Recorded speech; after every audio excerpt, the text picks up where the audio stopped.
Right now, hello there, welcome to an episode of Press A to Play where we talk about video games. I've got a guy on board who usually chats about movies all day, every day, so this is kind of like his secret outlet to get his game on. I am talking about Chris Stuckmann. Hello there. Hey, what's going on? Oh, just chilling in my bedroom on a Saturday afternoon. I'm just chilling in my office on a Sunday afternoon. Oh, it's Sunday.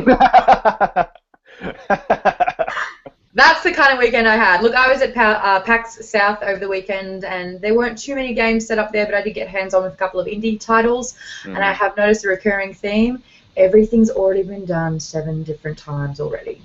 Yeah, I mean, that seems to be something lately. It's like, I mean, I don't know if this is where you're going, but like, yeah, I've been in this mode where I used to play like every game that came out all the time, and it was like every game that came out I had to try it now. And now it just seems like almost all the games are following a very similar pattern, especially with like Call of Duty and stuff. They're all the same, and to me anyway. And yeah, I kind of feel the same way. I feel like every byline could be, this game, in the 5th time, it's same, but different. So, Exactly. Whatever happened to different? So we have compiled our list of the games for 2015 that we are most excited about. These are the ones that we have on our list. A few didn't make it, which is why we have you guys watching as well. Already you guys have found the Q&A box there, so you can type in and we can get questions there. Hi James, you're already in that. If you do want to tweet at us, I've got a stream up there as well. Just tweet at Geek Bombshells, and that'll come up in the feed too, so we'll have some question time. And you guys can yell at us, we'll yell at you, and we're all yelling nerdy stuff anyway. So everyone really wins at the end of the day.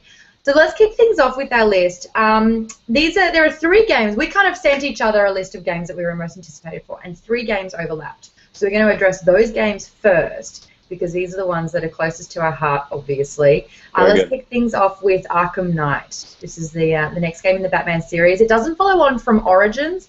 In fact, Origins is almost like the redheaded stepkid that no one talks about. This actually takes place a year after the events of Arkham Knight. Spoiler, if you haven't played Arkham Knight, a big death occurs at the end, and this is what Batman is reeling over, and he's kind of got to figure out his life and his role in Gotham again. So far, all we know is that the Scarecrow's back on board, and we're going to see him featured a lot as the Nemesis. And then at the end of the day, Batman has to take down the Dark Knight. Now, this, I think, is Warner Brothers' best-kept secret so far. We haven't really seen anything about him, just a name, and that is why it's in my list. What does this game mean to you? Well, besides the fact that I enjoy, even Origins I enjoyed, it wasn't as good as Arkham City or Arkham Asylum at all, and it wasn't made by Rocksteady, which I'm sure you know. And what's cool is that this one coming back is going to be made by Rocksteady. They're taking over again. They're almost in a way sort of like not even really acknowledging Origins that much. They are. But they're really, but they're like, yeah, it happened. You know, it's kind of like when Christopher Nolan came back and he was like, I don't know what happened with those Clooney Batmans, but we're gonna forget about those and just do our own thing. But I'm excited about, of course, because it's Batman. I loved the other games. I have Arkham City here. I tried to do something with my Batman. And the Batmobile, of course, as an addition, is new. No Batmobile in the previous games, and I'm hoping it's incredible. I read some crazy number of size has been completely given to just the Batmobile in the game, and I can't remember how much it was. Well, this is the thing. I actually got hands-on with the game at E3, and I was able to play it, and yeah. I had the console, the controller in my hand, and I not only played as Batman in one of the missions. I keep forgetting quest is fantasy. Anything not is a mission. I played that, and it's the same kind of fighting style that we do love. It's a little bit of I like to call it almost like the washing machine effect. You go in there and you tumble around, and all of a sudden everything's clean. That's funny. That's true. All the dirt's gone. So it's like that, but then, you know, there's it's kind of like a build-up system. So, you know, the more you play, the more moves you unlock, and then they kind of, especially in Origins, they challenged you on how you fight. So it's not just a button-mashing experience. You actually have to think and strategize. And in one of the missions that I was playing, I had my Batarang, and I used my grappling hook to, you know, propel myself up to the ceiling and then jump onto my enemy. That was a lot of fun. I was playing on the PlayStation, and I usually play the games on Xbox, so for like this whole triangle, so, you know, I have to get that around. But the Batmobile is sex. So this is why we're going to be playing the game. Not only can you get in the Batmobile and shoot people, shoot the shit out of everything now. I think Bruce Wayne is finally realizing that lives are very dispensable. He's like, all the bullets. But the Batmobile is now one giant remote-controlled car. That sounds great. I can't wait. You can be in a building, and you are trapped in there. So you radio into the Batmobile, and then it goes into like the first-person view of the Batmobile, and then you can kind of see the, like in Assassin's Creed, how you got the eagle eye view. So you can see where Batman is within the building, and then you can see weaknesses in the wall, and then you drive it into the wall to save That sounds Batman. incredible, and I can't wait, and you just made me even more excited. Yes. So I think the Batmobile is going to steal the show in this particular game. Good, because that's like what they've been pushing so much in all the trailers is, hey, by the way, Batmobile. So yeah, and just the fact that it's Batman. I mean, I grew up with the rise of video games, and so I played like every Batman game from NES to Super NES to. I have a really crappy over here. Let me see if I can get it. Yeah, right. I never played the original Batman games on the SNES or the NES. This is called Batman Dark Tomorrow for the GameCube, and it is horrible. It is truly one of the worst games ever, and I've lived through the time period where where like all superhero games were awful. Superman 64. Remember Superman? Oh, we don't even talk about that. I think that got the worst rating. Was it like 32 out of 100 or something? The rings. Yeah, you constantly go through the rings and everything. Yeah, Superman 64 was awful, and so when I played Batman Arkham Asylum, it was literally like when I experienced Batman Begins, the movie. I was like, someone finally did it right. Like, I was just like, yes! And we finally got to have like a Batman game that was truly immersive, and you actually felt like you were the Dark Knight. And so, yeah, that's the other reasons I love these games, too. They actually respect the character. Yeah, and I do like the dynamic between the different characters. And I went to Montreal to see Batman Origins being made, and they used the same camera that James Cameron used when making Avatar. So they build all of the worlds and all of the characters and all the landscapes, everything within this camera. And then they have the mocap people in the stage setting, and when the camera goes in, the girl became what was the characters that looked like Miley Cyrus? Copper. Don't remember. But she was doing all these backflips and this stunt work, and then we looked at the camera, and it was the game. I am so jealous of you. You are very legit. Like, you're like, yeah, I played Batman Arkham Knight. Yeah, I saw the camera they did with Origins. I am so jealous of that. That's awesome.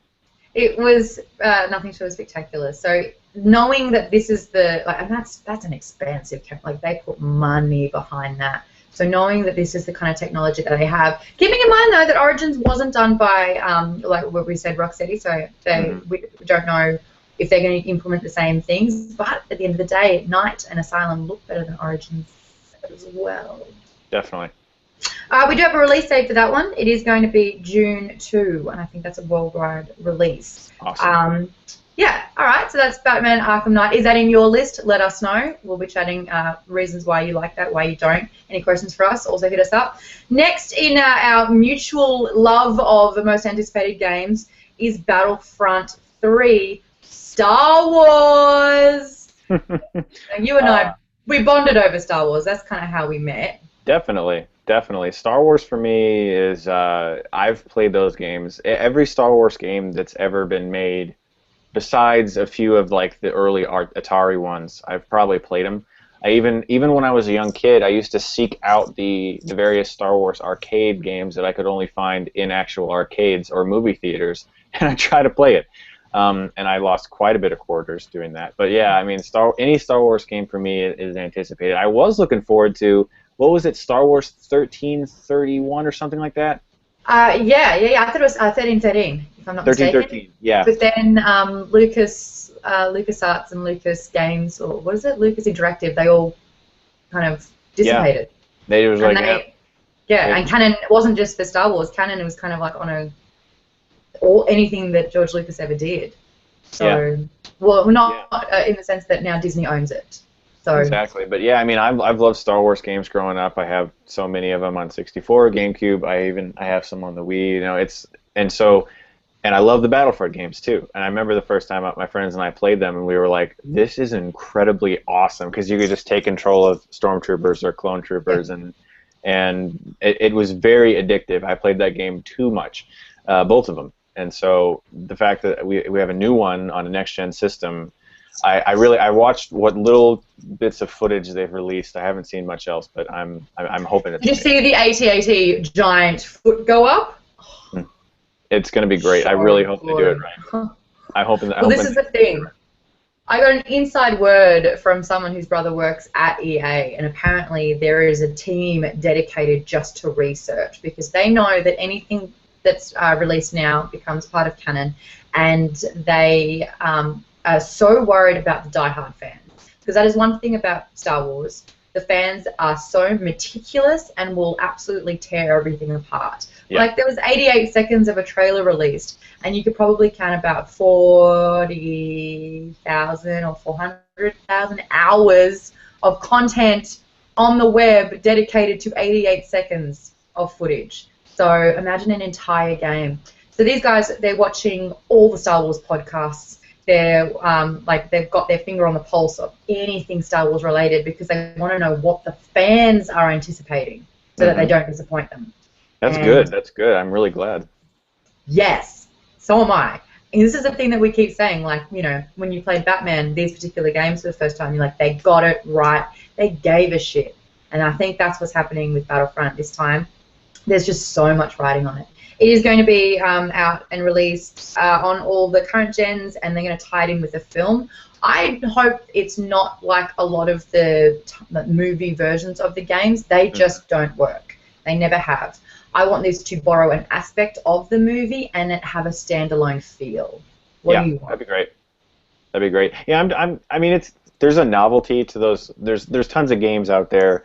Bond games and Star Wars games, and that try to put certain missions entirely based off of a film or a moment in the film, and you find yourself only thinking about the film, and you're not thinking about the game. You're like, oh yeah, I'm doing the thing with Darth Maul's double-bladed sword because that was in Phantom Menace. Cool, but it doesn't live as a game. So I love whenever a game that's based off of some other source material is able to create some form of original content that becomes interesting as the game itself. Well, you mentioned GoldenEye, and I'm glad you did, because I feel that's one of the few games that really, really nailed it. But the thing is, the solo campaign was good, but the reason why that game was so successful was the multiplayer component, because that was something that they'd never seen before. A 4-screen split. Oh, here's one you just prepared earlier. Yep, I got GoldenEye right here, of course. But I know that the Battlefront games have always been single-player, which is why, as an N64 girl growing up, I never really played it, because I had 2 older brothers, and none of us liked to share. So it was all or none. And that's why I played a lot of hours on Pod Racer 64. Which, by the way... You've got as well! Yeah, give me a second. There you go. Yes. Oh, you got the... Yes. So that's... Yeah. That for me was just the fa-choom, fa-choom sound effect. Did you ever play? Did you play Rogue Squadron? Is that how many players is that one? Was that one player? Yeah, no. So this and is we the thing. had Battle for Naboo as well. Oh my God. They're so much fun. Oh. Yeah, no, I didn't play any of the single player games because. And this is what I talked about on your podcast when I went to LA and went to the Jedi Alliance podcast, this game. Yes, that's the one that you absolutely loved. Yeah, sorry to cut you off there. No, I'm just thinking, wouldn't it be great instead of DLC for Battlefront, they actually re-released all of those games, but on with a simulator, so you can play them in the Nintendo 64 graphics as the original, but on your PlayStation 4 or your Xbox. But because Disney doesn't own those, I don't think. And you know what would be great is if they just did away with DLC and said, hey, when you beat Battlefront, you're going to get all this awesome stuff. Yes. Not when you pay us $10, you're going to get all this awesome stuff. Hey, if once you beat this mission, you get the cool stuff. Like, that's what it was when I was a kid. You grew up, you beat a game, you worked hard on it, and then you got a reward for doing that. You know what you get now? You get a little ding, and then a little trophy pops up going, hey, you just earned 10. Yeah, exactly. And you're like, I've been playing this game for 20 hours straight, and I get a trophy? It's BS nowadays. I mean, I've literally never once in my life purchased a form of DLC ever. I did for Mass Effect 3, Mm. and I don't even think I played it. And I want to do it for Bioshock Infinite. But, okay, this is something that I kind of want to talk about with quickly-ish. You know, the fact that you love movies is amazing, and you go and watch one, and 2.5 hours, it's done. When you play a game, 2.5 hours is the opening credit, or it's the character building process. Like, that's how long it took me to build my character in Dragon Age Inquisition, 2.5 hours. Yep. I have played that game for 110 hours and only just killed my first dragon. So DLC for me is like, I feel the same way. It's that extra transcript where you're like, but I've finished the book, this really doesn't matter. My most satisfying thing is to see the credits roll and then know I have beaten the game. Yeah. So DLC means you've never really beaten it. And by the time you've spent 150 hours playing the game, 7 more games have come out that you want to play, and this pile of shame is just taking up your whole house. Yeah, I could rant forever, honestly, about I actually made a video about it last year. About DLC and the issues with it, and what you said about time to beat the game, that's one of the reasons why for a long time I didn't review as many games, but I've just now started to try to do it more often because people have finally started to watch. Because at first I would do a video game review and most of my viewers at that time were only interested in movies, and I was like, I just spent like a week playing that game, you know, and like maybe 10% of my normal viewership would watch, and it was very disheartening. But just recently, more have been like, okay, Chris plays games too, so that's cool. I try to like make it apparent that I like games. So all the games. Yeah. Well, I'm glad I'm glad you're really doing that one because you know what? It's all under the same umbrella in the end. If it's a form of entertainment, you're allowed to like it and enjoy it and talk about it. Sure. Yeah, I do the same with anime. I've tried to shove all different types of cultures all into one channel and hopefully please a large form of demographics. But games are like, I've played games ever since I was a kid, and I think that was another thing you and I bonded over. I saw your Zelda tattoo, and I was like, okay, this chick's pretty cool. A Zelda tattoo right there, and then I've got a Zelda there, and there, and there. That was my homeboy. And that's my Star Wars themed wall there. Nice. Poster. Kahan. Incarbonated there. I can't talk. He watches me when I say basically. Yeah. Thank you. Carbonite. He's Carbonite. like, hey, Maude. I'm like, hey. The next game that we bonded over, we just mentioned it, Zelda. It's the working title at the moment is The Legend of Zelda, which is kind of cool because that's what the entire series is pretty much called. So this is like when an artist comes out and they put out all these albums, and then there's like the self-titled. Feel like, oh, this is going to be good. That's what this game is. The graphics are going into HD for the very first time, which is fantastic because I noticed that when I had an Xbox 360 and a PlayStation 3 and then 2 Wiis, white and black, the graphics just never held up. Never. And there were some great games on the Wii, but I was always, it put me off. Like the Xenoblade Chronicles came out and I wanted to play that and I wanted to get into it, but the graphics were almost as bad as PlayStation 2. So I was like, come on. So the fact that they finally realized that this needs to be in HD and it needs to be visually stunning is good. Yeah. I watched the preview for it with Shigeru Miyamoto talking about like the various things that he wanted to include in it, and they showed Link leap off of the horse, and then it goes into slow motion, and he's shooting things with his arrows, and I was just like, holy shit! Like, oh my god, just please let me play it. I grew up with that as well with Zelda, and just the other day I was playing the one for NES. It was on sale on the Wii store for $1.50, the NES Zelda, and so I bought that. And it's fun too. I mean, it's basic, you know, it's 8-bit, blip, blip, and you're throwing swords at people, but it's still fun. And the thing about that game that was so different, that started the trend, was that it challenged players more than the games did back then. Because at that time, a lot of games were just you go in a straight line. And you punch people and make sure you don't get touched by an enemy. But Zelda, the Legend of Zelda had puzzles, and it had large maps. Like I have some of the old Nintendo Power magazines where they used to line up all the maps on one page so you could actually like see where you're supposed to go, and like that's how it was with Legend of Zelda, and even more so with Link to the Past. It brought this challenging strategic side to gaming that wasn't there before, and it wasn't an easy game by any stretch at all, though. Yeah, you're right. Ocarina, I mean, Ocarina and Blue. And so yeah, I mean, I'm pumped for it. I can't wait because I just love Link, and my buddy Jake. I know he's brunette now. He's not blonde, and he's got a ponytail. Link's a hipster. Yeah, he's brunette like me. Yeah, he's like me now.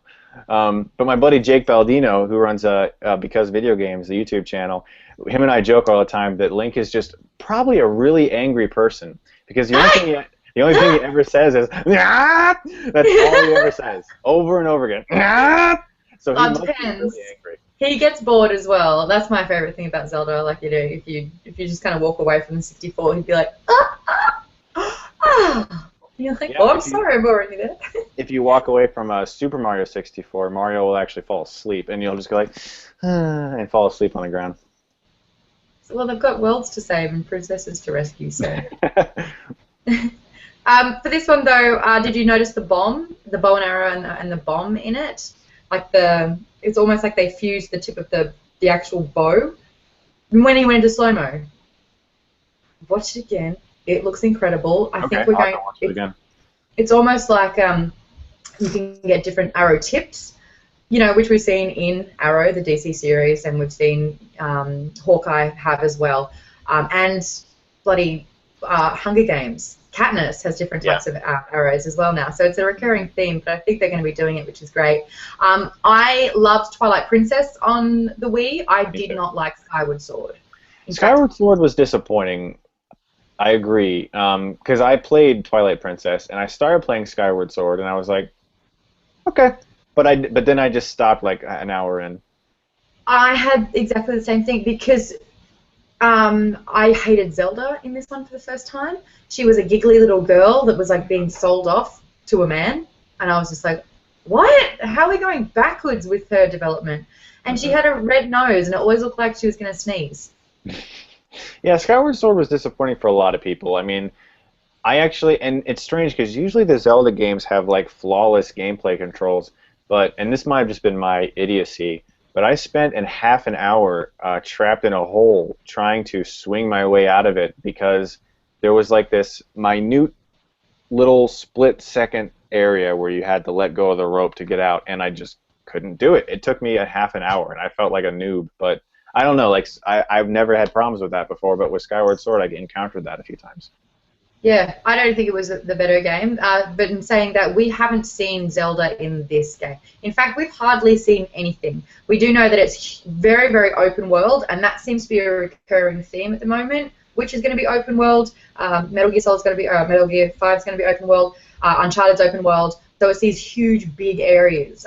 Dragon Age Inquisition just got Game of the Year, and it's one of the biggest maps that we've seen, and this open expansion where you get to roam around. I think this could be a theme for 2015, and as an RPG player, I'm okay with it.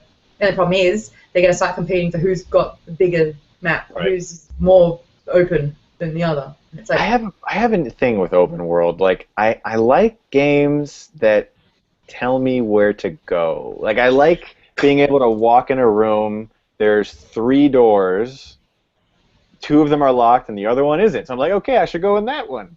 Like I don't like having the you're on your way to a mission and all of a sudden over there something's happening. Something like, pretty shiny.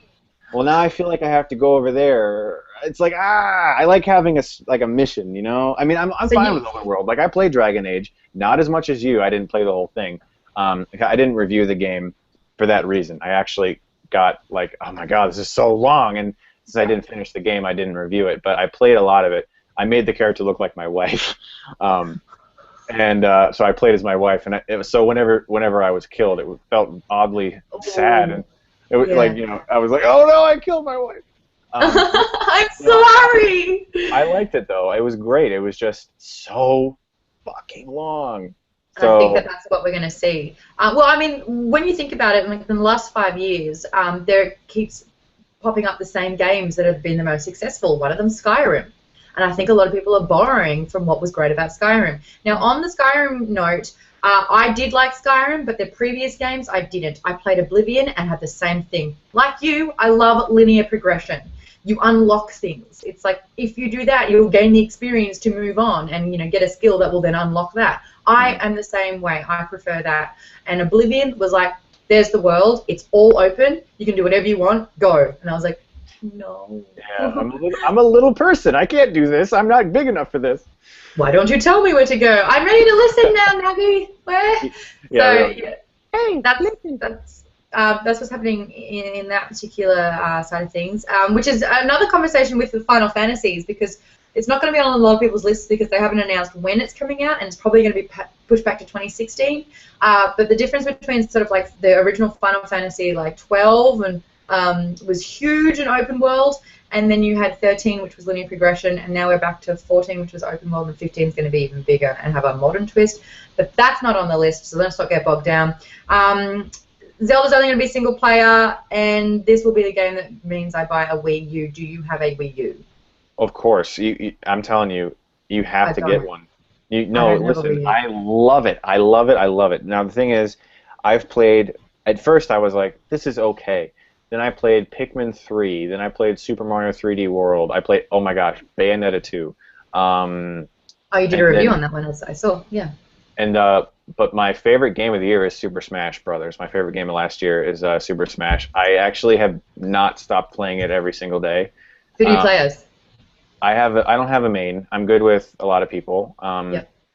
But I suppose my favorites are probably Shulk, Ike, Lucina, Peach, King DDD, believe it or not, and Captain Falcon are probably my ones I use the most. But I also like Fox and Zero Suit Samus and Link and Pikachu. Anyway, so like I really love Super Smash, and the thing I love about it is that the online play is actually amazing. Like I rarely encounter lag, and there's so many people playing that I can like actually play with like tons of people all day, which is awesome because Brawl had online play, but it was terrible. Like it would be like slow motion, like it was not good. So I'm telling you, if you get a Wii U, I don't think you'll be disappointed. I really don't. I think you'll actually start playing it and become hooked on it. It's just this second screen thing, and I know that a lot of games are trying to induce an app that you can have, and it's like, hey, you can play the game, and then you've got a map on your iPad, and then you've got this, and I'm like, no, I just want to play a game. And I think that's how we had the difference between the PlayStation, Xbox. They were always competing with how to play a game.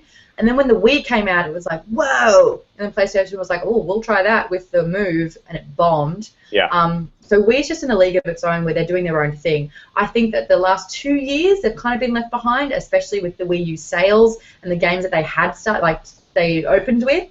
But out of 2015's slate, I think that Nintendo, the underdog, they're coming back to their game. Yeah, they had their biggest sales month in December. Ever. So and I think that's to do with Super Smash Brothers, yeah. Definitely.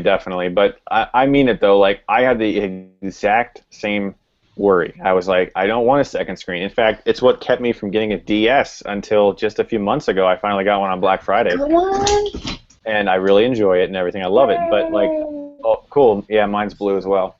But I started playing the Wii U, and after a while, it kind of becomes second nature. I don't even think of the second screen. In fact, you don't actually use it that much. It's mostly used as a touch mechanism sometimes. Like for instance, in Pikmin 3, have you played any of the Pikmin games? No, not a Pikmin thing. I don't like little things. Okay. Well, you command an army of little guys who help you. And you just basically you take your finger, you select them, and then you just go boop, boop, boop, and you touch the screen over and over again, and you throw your Pikmin, and it just feels awesome. Like I've never thought I'd say this, but part of me actually likes the Wii U more than the PS4, and that's saying something for me because I love my PS4, I love it, but I gotta be honest, I actually have played my Wii U even more, and between games like Bayonetta 2 and Super Mario 3D World and Pikmin 3 and Smash Brothers and Donkey Kong Country Tropical Freeze. Mm-hmm. Between these games, I've had legitimately more fun with my Wii U than I have my PS4, and I love my PS4. Is there an epilepsy warning for Bayonetta 2? I think so, and that would make sense because that is one of the I'm like, it's crazy. It's nuts. It's like anime in a game times 100, and you have an amazing, and you can attach flamethrowers to your heels. So that's awesome. She's always had the best boots in the biz, I've said. Yeah. But she got a haircut in this one. She did. She got a haircut. And the DLC of like having sexy Peach, sexy Samus, and sexy Link, that's like totally everything that Nintendo doesn't stand for. I know. Well, you see, it's funny. You can actually go. It comes with the first Bayonetta as well, for a ported version of it for the Wii U. And with that, you can play as Samus. And it's not really, actually. It's honestly just Samus's suit. So. On Halloween, yeah, it's like that. Yeah. Yeah. It's not overtly sexy. It's just like Samus's suit, and then you can see Bayonetta's head on the top. Oh, that's all right. Yeah, it's not sexy like Peach. I saw the sexy Peach one, and I was just like, Peach is good. Yeah, I remember that. Yeah. Yeah. This next couple of games, this is from your list. Metal Gear Phantom Pain is yours. I don't play the Metal Gear games. That's fine. Yeah, I mean, my first PlayStation was a PlayStation 3, and I think that they were originally on that, so I never really got into it, and I'm not great with stealth-based missions, and this one seems to be all of that. I did see that it was premiered at E3, I think at the Xbox presentation, and the only thing that I took away from it was, he's on a horse, and why is she wearing a bikini when she's supposed to be a sniper? Yes, that's definitely a point of contention for many people, and I'm sure that when I see the game, I'll be like, that's kind of weird. But yeah, no, my whole thing with Metal Gear is I have to blend in right now so no one sees me kill them. I'll put on a bikini. No one will know. That won't be distracting at all.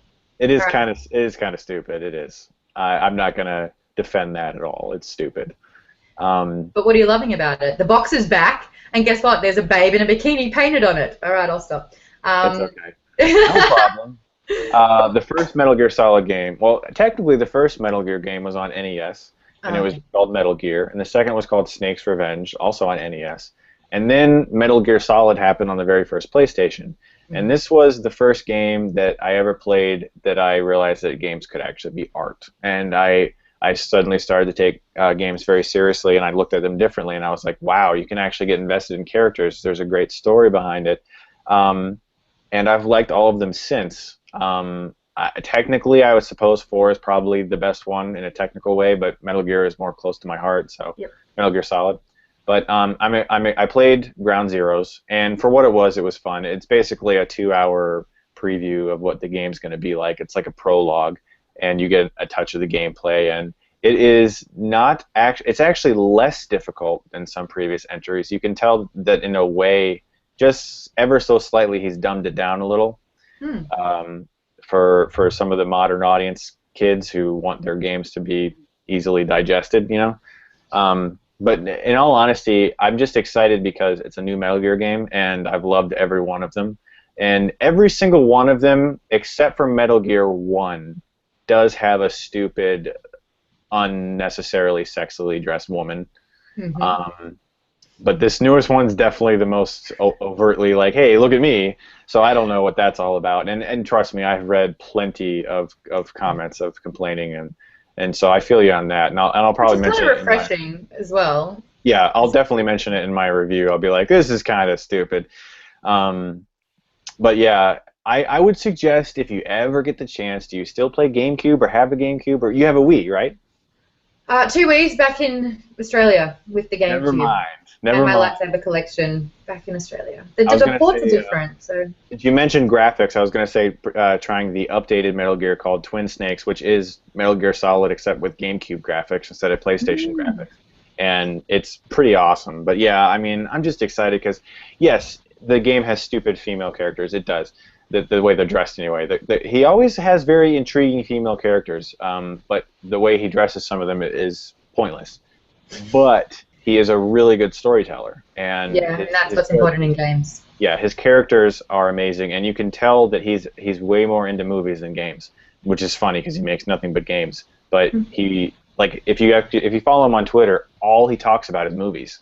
all he talks about is directors that he likes and admires and scenes that he thought were interesting or cool, because he honestly is always trying to make like a movie game with all of his Metal Gear games. So I can't. But I really respect and appreciate that, because I would so much rather someone who's obsessed with storytelling than obsessed with graphics, because if a game looks amazing but you can't do anything with it, it's pointless. But you can have kind of, and this is like trying to defend Xenoblade, even though I just said I couldn't play it because the graphics were bad. But the game ended up getting like a 9 out of 10 because the story was so great, and they're going to do another one, Xenoblade Chronicles 2, whatever the sequel is, and it looks, I think it's going to be on the HD graphics as well. But yeah, storytelling, I think that's the way to go, and I think that needs to be merged a lot more. I agree completely. Graphics are awesome. But I do still play, like I told you, I still play like NES Zelda and Earthbound from Super NES and stuff, because some of those older games it's not just nostalgia. Like, a game can be greatly fun, and you're even seeing new games. Like on the PS4, there's a game called Terraria or something that I bought. That's I haven't played it yet, but it's a PlayStation 4 like HD game, but with 8-bit graphics. Yeah. No, the indie developers. When I was on the judging panel for the International Mobile Gaming Awards, and I played about 400 games over 2 or 3 days. Look at you, man. Like 20%, like 1 in 5 of these games were 8-bit or 16-bit, or, you know, had a retro nostalgic feel to it. And it's like, at the start, it was kind of cool. It's like, oh, yeah, that's right, retro. And then it's like, wait a second, that's kind of lazy graphic development. It's like a cheat sheet. It's like, well, I could do this gorgeous-looking game, or I could make them all 8 or 16-bit and call it a day and get everything done. I'm sure a lot of it. I'm sure a lot of it's probably budget related. Yeah. But as long as the story's there, it's fine. Totally agree. Star Fox is your next game, and like with Nintendo, we get next to nothing, but we know the franchise and we haven't had anything from it for so long that even a glimpse of it makes us very, very excited. Now, you have Star Fox in the background there, don't you? Yes, I do. Right here. This is the first ever game that used a Rumble Pack. But anyway, yeah, it did. Little nerd tidbit for you. Okay, I'll see your Rumble Pack knowledge, and I'll raise you that in Australia it wasn't called Star Fox, it was called Lilac Wars. Yeah. Lilac Wars. I knew. Yeah, so that's how I was like, who is this Star Fox? Why Star? I think it's Fox, but then there's Lilac Wars. But Dual Barrel Roll and Slippy, Peppy, and Falco, like the arrogant guy. Trust me, I remember all their quotes. All of their quotes are amazing. I actually say them in real life quite often. He's on my tail. I can't shake him. Oh, help me, Fox. Shut up, Slippy. I thought Slippy was a girl for the longest time. I honestly did. That's because it's voiced by a female. Yeah, exactly. Just like I thought Frieza in Dragon Ball Z was a girl for a while. So did I, the whole time. And it kind of had like boobs. Kind of? Yeah. Boobs? Like, that's too close. And lipstick, purple lips. Yeah. Frieza with a chick, man. Yeah. Voiced by an older lady as well. But yeah, no, Star Fox for me was actually the first video game I ever owned. Up until then, I always played games at my friend's house. The first game my parents ever bought me was Star Fox. And I will never forget playing that game over and over again. I mean, to such an absurd degree where I memorized every line. Like, even now when I play it, I actually played it like a month ago. I know everything. Like, here comes a ship. Here comes a ship. Like, I can play each level and like on the very first try get the medal for a whole bunch of kills. It's in my brain, like it's inbred in me. And I tried playing the 3DS version, which is fun, but I can't get over the different lines. Like, I think the voice acting, it's the same actors, but they're not doing a good enough job of the acting. Like it starts off in the 3DS version, and General Pepper is like, "We need your help, Fox," and Fox is like, "I won't let you down, sir." I'm like, really? Yeah. It's like not the best acting, but Star Fox. And there's no excuse for that. No, I mean, but for me, like you were saying, there's no knowledge about it, but just the fact there's a new Star Fox game coming on a platform. And it's supposed to be, the only knowledge I know is I watched one video of somebody at IGN who got to play a working demo of it, and he said the focus is on rail shooting, flying, less of the running around on Earth, which is awesome for me because I like the running around games. I have Star Fox Adventures, I have Star Fox Assault, but I prefer the rail combat system. We want to do barrel rolls, and honestly, if it was like Star Fox Wii U, and in brackets, dual barrel roll, it will sell out. The subtitle, that's what it's called. Dual barrel. Cool. I am interested in that one as well, and I'm going to put that on my list because I only had about 6 or 7 games in mind, so I've got room for it. A game that wasn't on your list, though, so it's my time to kind of get my geek on about Nathan Drake. Uncharted 4, Thief's End. Now, I am a big fan of the Uncharted series. When I finally did get a PlayStation, I went through 1, 2, and 3. The start of Uncharted 2 is still one of the best gameplay experiences I have ever had. That and Moments of Heavy Rain, both PlayStation games exclusively. Yeah, Heavy Rain is great. Oh, the most, like, just whoosh, waterfalls coming out of my hands. Like, I was like, from so much. Did you play Beyond Two Souls? I haven't played that one yet. You know what, though? The reviews gave it like a 7.5 average. I really liked it a lot. The story in that one is supposed to be quite good. I spoke to William Dafoe about that, actually. Oh, very cool. And was he like, ha, ha, ha, ha? No, he was like, but I'm a theater actor. And I was like, oh, okay. What about the games? And he's like, did you know that I was in a play? And I'm like, I'm still talking about video games. No disrespect. I think I disrespected him. So Uncharted 4, this time what's really cool is that Nolan North is back as Drake. One of the stills that we've seen from the game makes him look exactly like Nathan Fillion, and I'm fine with that.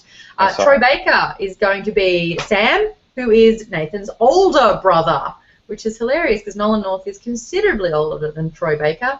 Troy has been killing it. This guy is just unstoppable at the moment. And his voices are so unique in everything that he does. He's played the Joker. He's played Batman. He played the dude in Shadow of Mordor.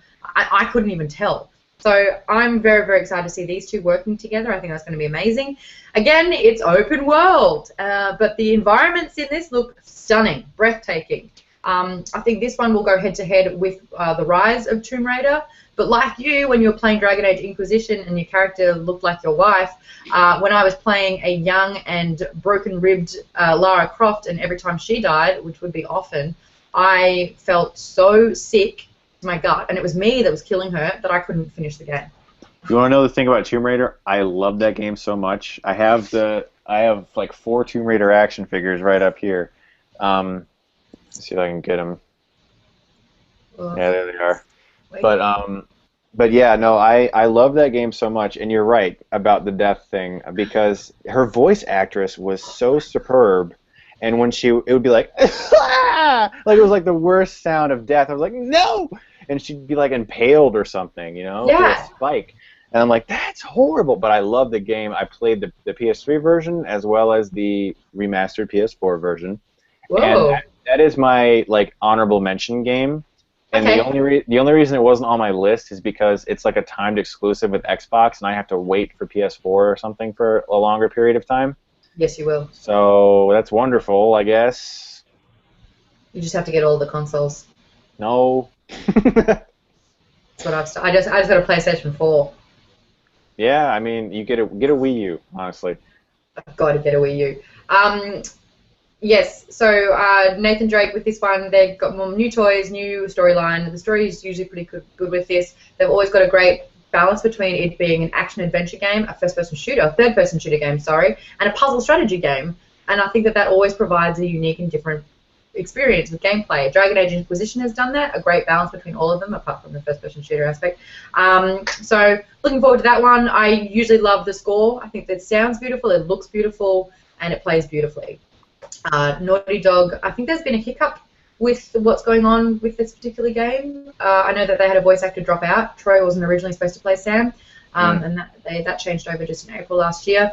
I can't remember what the hiccup is, and I went to look it up, but then I don't want it to be tarnished, so I won't go into that. But if you want to comment, and let me know. And the comments are happening thick and fast, but they're on a separate screen. I'm getting so into getting this list done. The other game that I want to play, I See You, Your Star Fox, and I Raise You, No Man's Sky.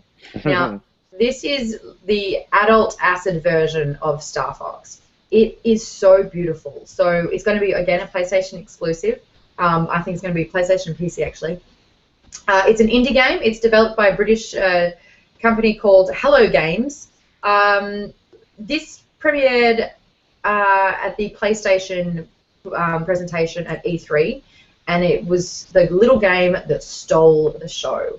So it's the same thing with Star Fox. You are in your spacecraft, and you get to fly around. So it marries exploration with like those huge space battles in Star Wars. So when I looked at the trailer again, it's pretty much like space stations and like the Star Destroyer thing. You know how like they have those pew pew pew pew pew. Yeah. So you can be your little spaceship in those battles if that's what you want to do. But the thing that I loved was just exploring the universe. There is just different worlds with different colored skies. Like the graphics in this, I've never really seen something like it. That was the refreshing part of it. So aesthetically, it looks so new and different. And there's motherfucking dinosaurs in it. So you're in a spaceship and then you'll land on a planet and there's like some sort of brontosaurus walking past, and it's up to you as an explorer to identify and to document the different species on the planet. Sign me up. It's like Star Wars meets David Attenborough. I hadn't heard of that, and now I'm excited for it.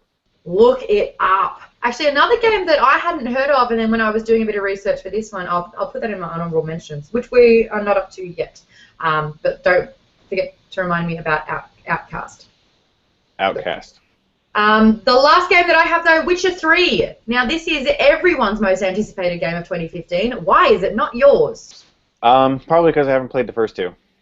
Cool. So the very first thing that I'll read about The Witcher 3 is, oh, what do you know? They say that you do not need to have played the first two games. Okay. Yeah. Also, I have here that the release date is the 19th of May, which is good because it's been delayed, I think, twice now. And it's this thing about delaying a game, which we saw with Watch Dogs when it didn't work, and we saw with Dragon Age and it did work, is they put out a date and then they're like, hold up, we're not ready, we've still got bugs. Assassin's Creed Unity pushed it out anyway, and it was the most buggy-driven game in the world to the point where they had to release free DLC for the game, and it was a critical flop. Couldn't stand it. Couldn't stand it. That was one of the. I've barely done any negative game reviews because I try to play games I really want to play that I think will be good. But I did play Unity, and yeah, that was one of my only negative game reviews.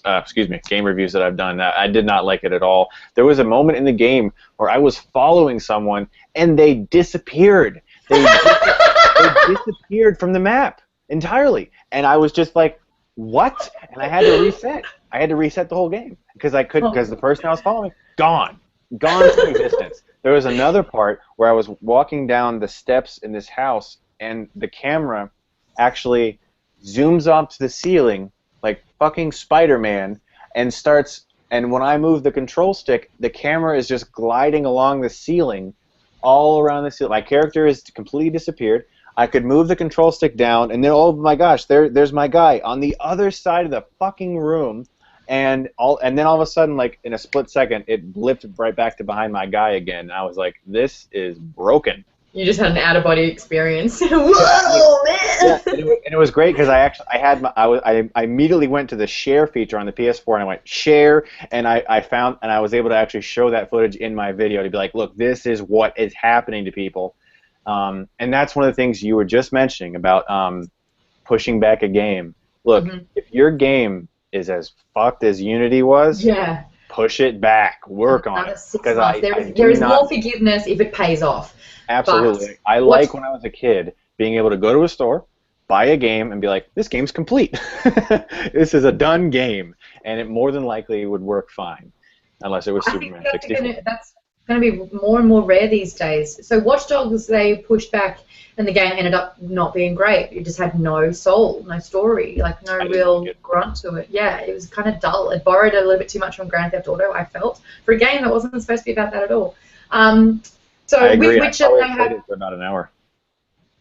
I made it to 2. So Witcher 3 has been pushed back twice. So this is like the double-edged sword. Is it going to be worth it? And will we be like, I'm a little bit disappointed, but as soon as I play a brilliant game, all that will be forgotten? Or is it going to be like, you made me wait for this, and get hyper-aggressive? This is why I think why it has been pushed back twice. They are saying that this game is going to be, this is the open world experience that we are seeing as a recurring theme. It's going to be 30% larger than the previous Witcher 2 game, which was big. And it's going to be, it's 30 times larger. It's 30 times larger than the previous game, Oh, and wow. 20% bigger than Skyrim. Whoa. That's This a big. is gonna be huge. That's a big game. I think this could be our first 200-hour game. Holy crap. I'll play it. I'll definitely try it out. It's just one of those things where it's like I only have deals with a few different game companies right now in regards to helping me get a game early, and it's usually only like a day early, and it'll be like a digital code, which is great, but there's no freaking way I could ever review Dragon Age early. Like, are you kidding? If I actually tried to beat it, you know, because and you know, you have to explore all facets of the game, because if there's like the shard collecting, like that unlocks something that actually has a detrimental impact on how you play the game, because it makes a lot of things easier. You get elemental resistance, and that's what you need when you defeat the dragons. Nice. In saying that, though, I have noticed within Geek Bomb that our reviews are becoming initial thoughts. I've played this game for the first 15 hours, the first 4 hours, whatever it is, and this is my initial thoughts on the game. This is where I want it to go, this is where it could go, but there is in no way have I played 100 hours of this game. And Sure. it's kind of like a little bit of a ...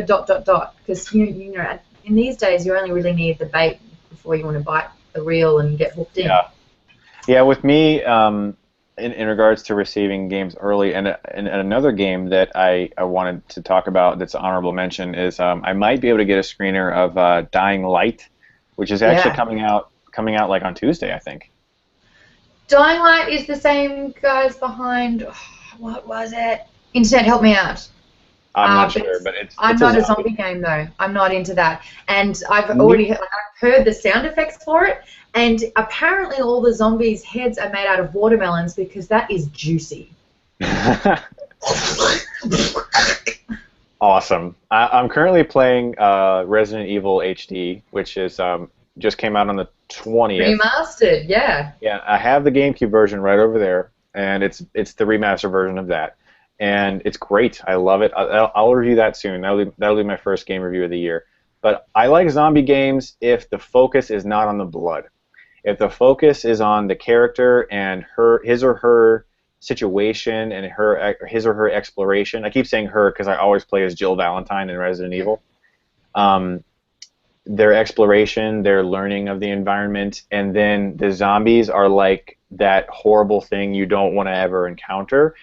I love zombie games like that. Resident Evil 4 was great, and that was the first Resident Evil game that ever made it more of an action game. I loved it, but I still prefer, like, I'm going to examine this library here and find a book that I'm looking for to tell me how to complete this puzzle, and hopefully a zombie doesn't burst in while I'm doing it. Like, that's what I love. I don't necessarily love, let's see how many of these heads we can cap off. That's not really my thing. Yeah, I've noticed a lot of zombie games, it's one or the other, and like the whole just grab a bat, wrap some barbed wire around it, and then put a knife in the end of it and go. Oh, and the chainsaw, my bad. And you just mow through people, but it's like, you know, the Hyrule Warriors. It's just those hack and slash games. It's like just take out the minions and put in the zombies and go. And I don't feel like, you're right, there's no sense of panic. Attachment. There's no story, there's no character, there's no attachment. You're just like, yay, I'm beating off zombie heads. That sounded wrong. That's one way to kill a zombie. Yeah. I didn't mean it to come off like that, but it did. But I played Hyrule Warriors as well, and I couldn't get into it. No, it's the same. It's just, yeah. Anyway, let's talk about some of the honorable mentions as well. Some games which some people are going, is this on your list? And we're like, no. We've got Evolve. Now, Evolve, what I like about it, it's fresh IP. We haven't really seen this before, and I think with a lot of these strategy-based sort of multiplayer games, it is hard to switch it up. So this time you can be either, you know, a team of 4 or the monster, and the monsters look pretty cool. So I am about that, and I think it kind of caters everyone, because I like to be in a team and everyone knows their particular role, you know, healer, tank, whatever. But if someone's always just that asshole that won't work within a team, make them the monster. Everyone wins. Right. This has had a lot of problems as well. I think it promised the world, and then it was like, but it'll cost you. And it's like, we really do want to respect you, and you are bringing out brand new content, which looks great, but at that particular price point, like, are you having a laugh? Yeah, I mean, I don't know. I don't really have much of a thought on Evolve. I feel like I've heard things about it, but I just don't have much knowledge about it. I'm more interested in the games I mentioned, but what I've found with film and games is that there's always a film or a game that I had heard nothing about until like it's about to come out in a couple months, and all of a sudden people are talking about it, and now I want to play or watch it. Like last year, my two favorite films of the year were Birdman and Whiplash, and I hadn't heard of them at all until like October or something. Mm-hmm. And that's why I don't always feel the necessity to do a most anticipated movie list in January. I do it every year because people ask me to, but I know that at the end of the year, I'll be more excited about a movie that once I can see a trailer or see what it's about. And it's the same with games. I can hear about a game title, I can hear about a developer, I can hear about a concept, but until I start hearing some things about it and people are saying, this game's pretty great, then I can get kind of like really pumped about it. Again, the difference is I think you can make a movie in 3 months from where to go, and with games it's years. Sure. Years. So I think that there's a little bit more leeway with games, but like you said, with some of these games, like with Zelda and with Star Fox, the dangling of the carrot needs to be tiny, and we are like hungry. So, exactly, and that's because like if they had said that another Metroid game was coming out this year, I would be all over that too, because Metroid Prime to me is amazing, and Other M was so disappointing. And if they made another Metroid Prime game, I'd be like, oh my gosh, yes, let's see what's going on. I would love another Dead Space game. I love the Dead Space games. So. You're not big on horror games, huh? No, Isaac. What's his name? Something Isaacs? Isaac something. I covered Dead Space 2 at a launch in Sydney, and when I was doing my intro, my piece to camera, the game was just playing next to me, and I couldn't even get the take out because I was like, so, yeah, I don't do well with like intense horror, thriller. Okay. Really, yes, horror, no. Like Heavy Rain's kind of it for me. I love other games. Oh, great. That's storytelling. That's immersive storytelling at its finest. You forget you're playing a game. Ugh. Bloodborne is another one. I think this is really only for the Dark Souls fans. Bloodborne and Order 1866. I have absolutely no interest in Bloodborne. Yes, the werewolves or lichens look great. It's not for me. It's not my... I don't even know what it is. Look it up. Do you know about the Dark Souls series? Dark Souls and Dark Souls 2? Yeah, so it's like that, but it's going to be in a... not an Elizabethan era. It's in a old Victorian time. So there's like a lot of like blunderbusses, but they've got like some real cool weapons. But it's kind of like I guess Van Helsing in a way. Okay. So you've got like these monsters, but dark, and you will get your ass handed to you basically. Halo 5 is another game that's out. I feel that Halo tried to redeem itself by doing the collector's edition, and that was buggy. So. Here's the honest truth, never been a big Halo person ever. Halo 3 multiplayer, that's it. For some reason, I've tried it countless times. I've done multiplayer with friends. I even watched the Red vs. Blue Rooster Teeth series where it was Halo games but narrated by other people, and that I enjoyed more than actually playing Halo. So, and a lot of people are like, "Do you need to get an Xbox because Halo?" I'm like, I don't care. I know there are a lot of Halo fans, and absolutely nothing against them. I just have never been into it. Yep, fair enough. That's why it's on the list. And me either. I didn't play Halo 4. I don't miss it. Other ones, Ubisoft's going to have a really big 2015. They've got Tom Clancy coming out of their ear holes. The Division and Rainbow Siege 6. The Division, everyone's losing it about, but it's with these kind of modern war strategy. There's no dragons, so... You can't throw fireballs, so who cares? Kinda, yeah. But a lot of people are raving about it, and it looks schmick. So from what I saw at E3, they did like a little demo of it, and it looks great. It looks clean. It looks lovely. It's not Call of Duty, and I think this is a direction where Ubisoft may be tapping Activision on the shoulder, and they're like, you know what, we've got FPSs from now on. You are done. And that I can get behind. Am I excited to play it? Not yet. Right. And we mentioned Tomb Raider. The last one that I wanted to bring up really quickly was Mortal Kombat X. I have played this one.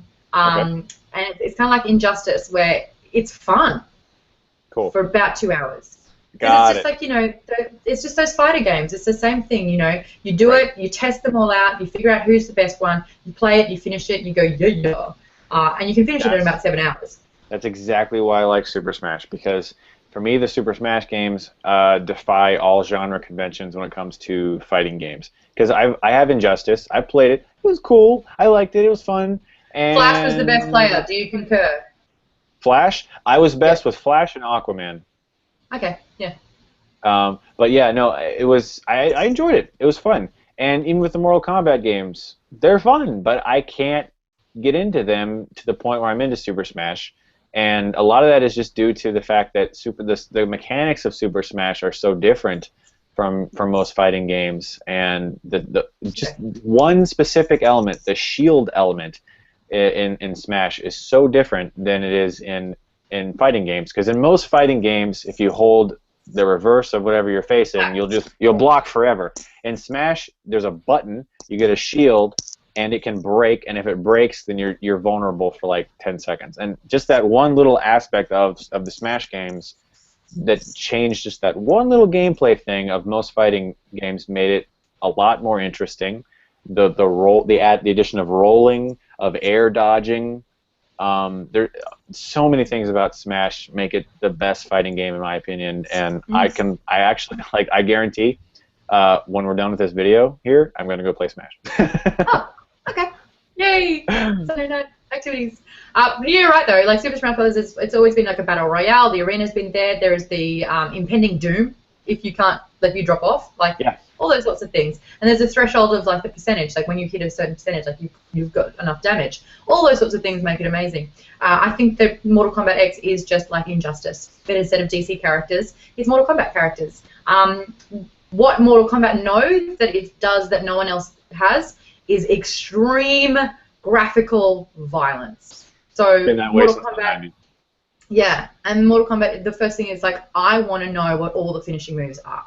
Like, you know, the music to my ears is finish him, and having someone go like that. Like, that's heaven. And I'm like, ha! Oh, baby mode. Shit. Friends. It's funny. You're talking about the fatalities. I have this older game called Clay Fighter 64. I remember Clay Fighters. Yeah, in this game you could do claytalities. And it's Clay Fighters 63 and a quarter, isn't it? Or 63 and 63 and a third, yeah. A third, yeah. So yeah, it is about the fatality. So when I played this game actually at E3 last year, when I did the Warner Brothers tour. Now, NetherRealm Studios are a part of this one. They have been working on this. They see the big picture. I actually really like where their head's at. I think NetherRealm Studios are going to do really, really big things.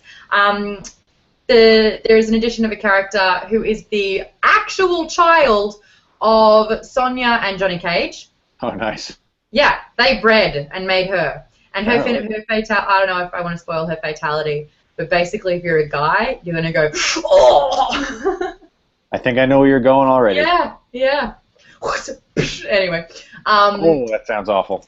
The fatalities are pretty cool, and they are getting more and more graphic. And there's this thing which we are seeing as well, whereas there's this slow-mo, and it'll go into an X-ray mode. So when you see this violent punch up the face, you see the punch in slow motion, and then you go into X-ray mode and see the skull crack and the teeth break.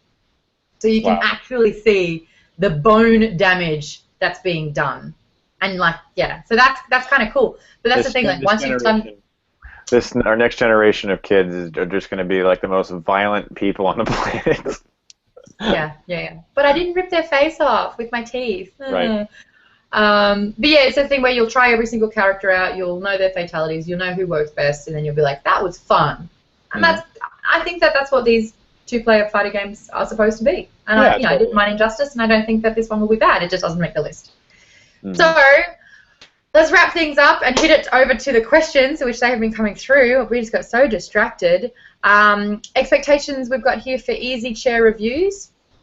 Expectations for Witcher 3. I think that these have been some of the best written games out there. Well, they also were based on a series of books, and the guy was Polish, and I think the studios Project Red, CD Red or something. They're from around that area as well, in the Europe zone. So I think that that's like the kind of culture with castles and those gorgeous, expansive worlds. Like that's what that is about. But they're saying that the 2 female characters that are in this are actually a lot more powerful and have a lot more story-driven content and purpose than a lot of other games. So that's what I like about it. Chris, now that you've heard about Witcher, will you jump on board? I will play it. You've totally invested me in it, and I'll make a deal with you. Yeah. I'll play Witcher 3 and review it. You gotta buy a Wii U. Okay. I know it's totally not fair. Like mine's a lot cheaper, but at some point you need to have a Wii U. You just have to. I know, and I have been stalling, and I've been buying my time. You know, I've been satisfied with my 3DS. I will have to get a Wii U. You're gonna have to play Zelda. I mean. I know. Yeah. Yeah. I know. Okay. It's a good deal for you because you were gonna do it anyway if you're gonna play Zelda. It is a win-win. Ben Hode has been funny. Not only has he said that Slippy, I thought it was Slippy, is basically the Porkins of A New Hope. I can't take it! Totally. Have you ever seen, oh my god, really quick, I'm sorry, have you ever seen, you gotta look it up if you haven't seen it, but there is somebody who took Porkins, footage of Porkins, and they added over these images all over his ship of like soda and hamburgers and fries. And it's like all around him, and he's like, "I got a problem here," and like the food is flying all over the place. He's like, "I can't shake him," and he's like screaming and everything because he's trying to eat food. You gotta watch it; it's hilarious. I will. That's what I'll be doing tonight. You'll be playing Super Smash Bros. I'll be watching that for sure. Check it out. Ben also says you have to wonder whose choice it is to have the scantily clad female characters. This is obviously in the Metal Gear series, especially given Boss, who was arguably the key character in Snake Eater, who doesn't fit the sex appeal bill. I know what you're saying there. A lot of the Snake characters, they got older. They were kind of aging. He was a veteran, a hero, yes. But isn't like the atypical Adonis, young, vibrant, yet the women can't wear clothes. Yeah, in Snake Eater, without spoiling anything, a major villain in the game is sort of like a mentor to him and a woman, and you know, it's a woman. Not scantily dressed, not sexually dressed at all.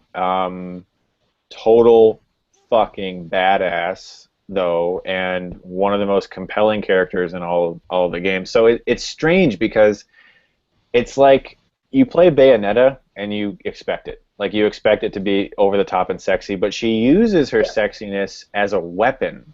Like she's as long as there's a purpose behind it. Yeah, and it's not like, hey, look at my boobs. As a character, Bayonetta is incredibly confident to the point where she doesn't give a shit about what anyone thinks about her, and men in general or women, and she uses that confidence as a weapon. Now, with this character in Metal Gear 5, I think it's stupid, but it's weird because all of his other female characters, for the most part, are really respectful. Like Sniper Wolf, you could see her cleavage in the first Metal Gear Solid, but she was a very compelling character. But yeah, it was like, hey, I have boobs. I'm a girl, I have boobs. But that was in the 90s, you know, and games were like, every game had to have like bouncy. And even now it's the same in some ways, but there's definitely an uprising of people who are like, you know, let's have some mature female characters. I want to respect this person. Let me respect her. Women are smart. Women can take care of themselves, and there's no need for this. And I have a feeling I could honestly see Hideo maybe even going in there and doing a little changing, because there has been a bit of an outcry on that. So I don't know. Yeah, unless there's a purpose. I mean, if she's, you know, kind of staked out and she's like, oh, thank God for my boobs because they are cushioning me right now. Cool. But I'm guessing for the most part it's just to, you know, ba-boing effect, as you were saying. Easy Chair Review saying, I love you, Maude, for knowing about the books, which not many people do. There you go. I like Good for you. You got a fan there. Yeah. Ben Hode also said, what would you say was the first group of games that got you both hooked on video games? What was the group of games that got us hooked? Well, for me, it was definitely the the Super NES era of like Donkey Kong Country and Super Mario World. Mario Brothers. It was funny because I grew up playing Super NES, and then I played NES because I was like, I want to play the other one, and so I actually found an NES at a Goodwill, and for $9, and it is actually right there. And wow, so, you still got it.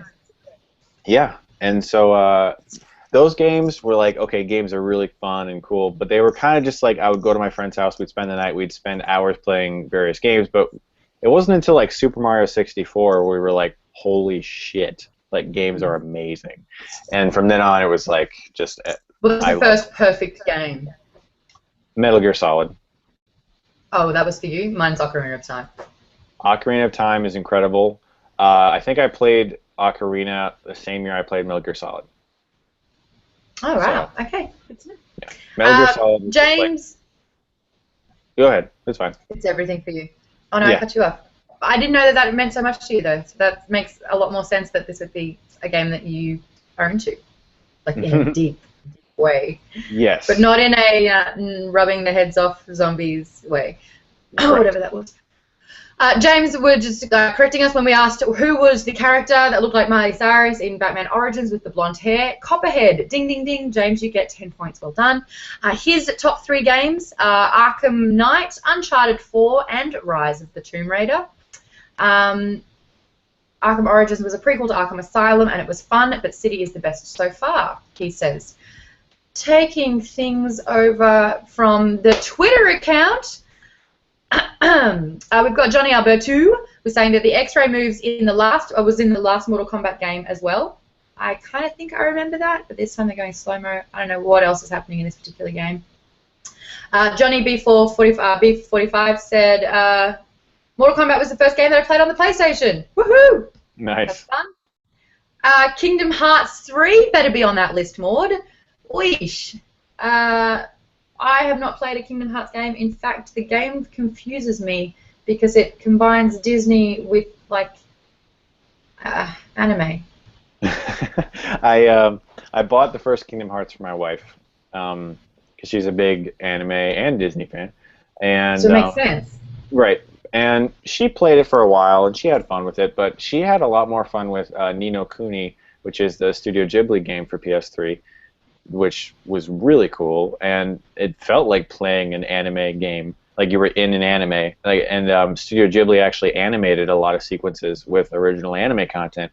But yeah, Kingdom Hearts, it's fun. I've never been into it, in all honesty. I prefer. I think they're the same guys that make Final Fantasy, and I prefer those games. Square Enix. Yes. Yeah, it is. So yeah, I prefer Final Fantasy. And as to that question, Isaac Clark, thank you, Fayed Sahid, who got in with that one. That's it. I love everyone just like rescuing us here. Yeah, I know. It's like, hey, we're doing a video about how much we know about games, and everyone's like, here's all the things you're doing wrong. It's kind of nice though that it's like. It's just not really coming to me at this particular second. I love it. It's like my head is exploding trying to think of all these things at once, and it's so great to have people commenting to like say like, hey, here's what it is. And I'm like, okay, thank you. My list is not loading up there, so I'm going to go straight to the source on Twitter. Are we excited, says Remstar, for Cyberpunk 2077? I don't know it, but I want to get excited, so I will learn more about it. Do you know it? Oh, good. Neither. We've got, have you seen the Until Dawn trailer? It looks promising, says Jeremy Foley. Until Dawn, that's another one? Haven't heard of it. On the list? Yeah. Okay, we'll put that on the list as well. Jeremy also asks, is Star Wars Battlefront coming out this year? Sorry if it has been mentioned. Look, Battlefront is late 2015, so we have to wait the entire year. It's not going to come out before the movie because they're tied in. And I think because they have to base it around the movie, we're going to have a double whammy there. So time is not going to be on their side. Right. They don't have the chance to push it back 6 months. Hi to Hartwell Heisenberg saying thank you for keeping me up at 1:30 in the morning. Appreciate that one. Thanks for watching. Jamie's also psyched for the new Metal Gear Solid. Loves the Metal Gear franchise. There you go. And Jamie's top 3, Kingdom Hearts 3, The Division, we've got a lot more happening here. Battlefront 3, Arkham Knight, but Uncharted 4 is number 1. Have you played any of the Uncharted games, Chris? Yeah, I played the first one. I have not played the second and the third. I know everyone says the second and the third are better. The first one to me felt like Tomb Raider light, I had to be honest. But everyone says, yeah, that's probably true. Everyone says, yeah, it's Tomb Raider light. And then everyone's like, Uncharted 2, man, play it now. And I'm like, okay, I'll get to it. Trust me. Okay. Just play the second game for an hour and you'll be hooked. Not even. All right, I'll buy it. I'll pick it up. So Adrian, we kind of did touch on this, but wants to know what are our thoughts on microtransactions on disc DLC in general. We kind of stamp it with a big F off already. Stop it. Yeah, totally. Don't play us fools. I like earning my extra content. I don't like paying for it. Yeah, I think it should just be the one standalone game. And you know what? I have no problem with. We are seeing this whole 9,000 quests, 70 times bigger than Skyrim.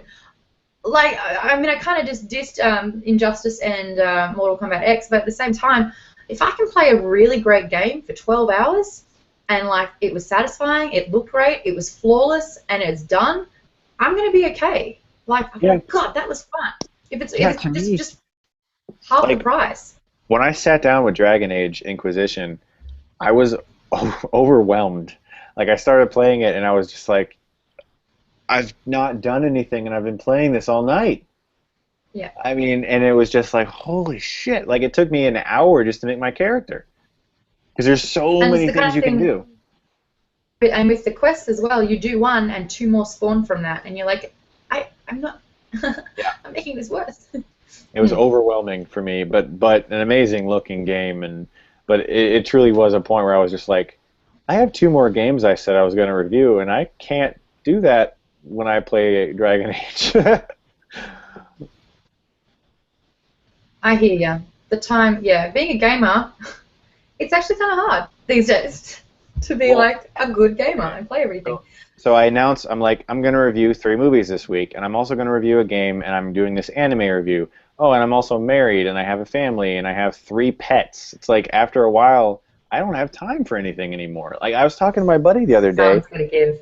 I was talking to my buddy the other day, and he was like, have you seen this one movie yet? And I was like, I don't have time. I don't even have time to sit down and play and watch a movie. And like, you know what? It's to the point where you're like, I could watch that movie and review that game, but I'm gonna have to kill my pet. Yeah, exactly. My puppy might not get fed tonight. Yeah. Which is not good. So we all have to make sacrifices. Mm-hmm. Which one is the lesser evil? Right. Someone was mentioning Quantum. What's the game called again? Quantum Break as the most anticipated game. Now, this is a game that was actually announced not the last E3, but the E3 before that. I think it was Ubisoft. I want to say Ubisoft. This game is pretty much going to play out a lot. I want to say a lot. Like, there's a time jumping component in there. So basically, something will go down, and you can freeze time, and I think you can also manipulate time.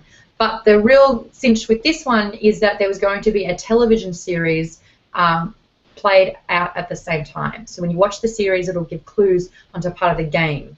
So you're supposed to. This is what they're doing as well, where it's like you can't just have a game; you have to have the TV show as well at the same time. Right. So you have to be consuming your life. I was going to say that's brilliant merchandising. Well, they tried to do that with oh God, help me out again. It's I've got it downstairs. It's the sci-fi. Defiance. Yes. So they did the TV series and the game, and it was an open world MMO, and it just didn't really do well at all. And then the series, I think it got 2 seasons out of it, and I'm not sure really what's going on. I don't know if they're still doing that. I don't understand how you can have a game where you play the character and have different outcomes from decisions that you make, still be parallel to a series that is written that's kind of right. You know what I mean? That's kind of, I feel you on that. I think the expectations are really, really there, but the actual reality of it all is probably why we haven't heard anything for 2 years. Right. So that's my answer to your question about Quantum Break. I I can't see who wrote that one. A lot of people are just chatting about the games that they're playing. GrungeMan23 wants to know that he got a Wii U for Christmas. Woohoo! Absolutely loved Super Mario 3D World. Have you played it? Oh yeah, I have it. I have it over there in my room. That's great. It's probably my favorite Mario game since 64. Did you play Mario Galaxy? Super Mario Galaxy? Yep, I have it. I got that. I haven't played Galaxy 2. So. Oh, I think Galaxy was a little bit better.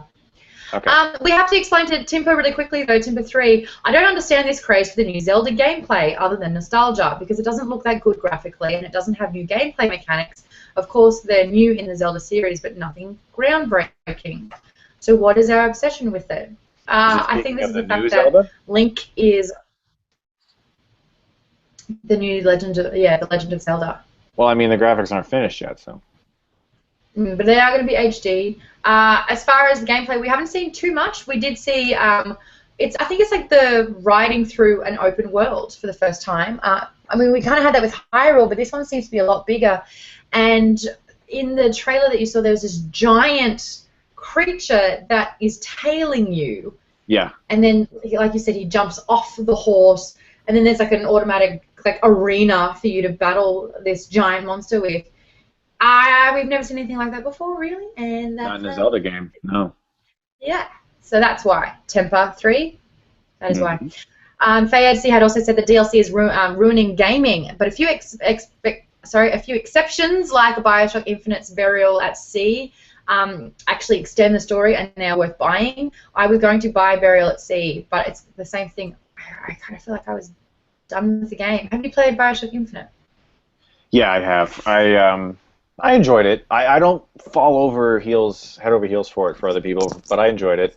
Yeah, there was a DLC for The Last of Us.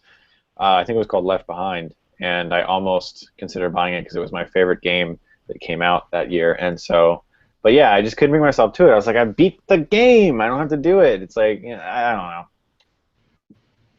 And when I finished that game, I sat there and I looked at the screen. I think tears kind of just slid down my face, and I put a blanket over my head for 10 minutes. I've never played a game with more character, ever. Truly. Really? Never. I've never played a game where I felt that invested to the character, and it truly felt like I was watching real people. Because I love me Zelda, but do I think Link is real? No. But Ellie, or what? What was her name in Last of Us? Was it Ellie? Elizabeth. She felt like a real little girl, and I genuinely felt fatherly of her. Like, I felt protective of her. Like, I felt like I don't want this computer thing to be hurt. And I've never had that in a game ever. I genuinely felt like very protective. Like, I need to protect this girl, make sure she's safe, and I've never had that feeling in a game. I didn't as much. She was so self-reliant. She would just hide and she would be safe. And I was like, you do your thing, I'll go kill him, throw me some ammo, give me a bit of health, laughing. I feel you on that. It's not everyone's perfect game. I think it's because it's an AI. Maybe. Like with Tomb Raider, when it was me doing it, and she's hobbling along, like she was just walking and her ribs broken and she's wincing and you can hear her like And I was like, I don't want you to walk, and I get to say, I have that say.